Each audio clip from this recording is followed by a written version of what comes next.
Subject, Meherjaan পর্যন্ত subject. তবে একটা কথা সবাই লক্ষ্য করেন, দি নাম্বার অফ মেহেরজান কয়টা শব্দ? প্রায় 4টা। কিন্তু এত বড় সাবজেক্ট প্রশ্নতে কম থাকে, বুঝতে পারছেন? এই যে বি ভার্বের পরেই সাবজেক্ট থাকে, বি ভার্বের পরে হয়তো এখানে দি নাম্বার অফ এই 3টা সহ আর মেহেরজান সহ পুরোটা হলো সাবজেক্ট। পুরোটা কি সাবজেক্টের পরে লিখবো আমরা। দি নাম্বার অফ মেহেরজান হলো সাবজেক্ট, ইজ হলো ভার্ব।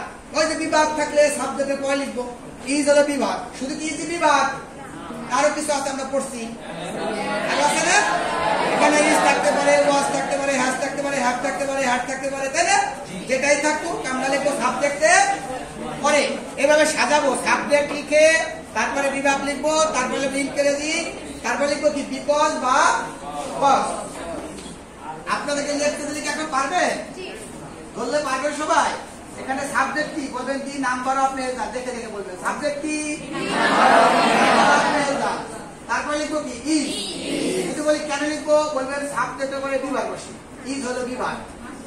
এরপরে লিখবো ইজ, তারপরে লিখবো ইনক্রেজি, তারপরে কি লিখবো ইনক্রেজি, তারপরে লিখবো বিকজ। যদি বলি বিকজ লিখবো কেন, কি বলবেন? ওয়াই দ্বারা প্রশ্ন থাকলে সারা জীবন বিকজ বা কজ বসাতে হবেই হবে, সব ক্লাসে। বুঝতে পারছি? সবাই কি বুঝতে পারছে? এবার আমরা 2 নম্বর প্রশ্ন লেখেন।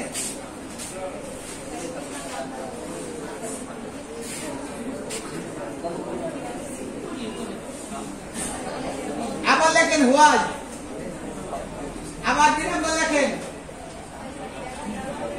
আবার লেখেন হোয়াই, WHY, হোয়াই লিখছেন?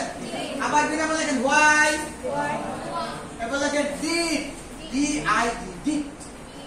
কেউ মুখে কথা বলবেন না, যে নাকি ধরবো সে পরে বলবেন। লেখেন হোয়াই ডিড, ডিড, 2 নম্বর লিখছি সবাই, হোয়াই ডিড। এখন লেখেন মেহেরজান, এবার এতটুকু করবেন না, MEHR Meherjaan, why did Meherjaan.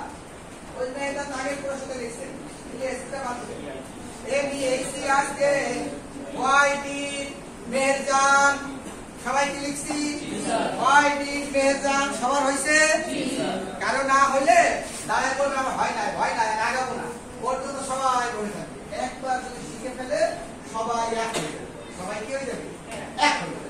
প্রথমে কি সবাই লিখছি আমরা হোয়াই ডিড মেহেরজান। এরপর লেখেন 10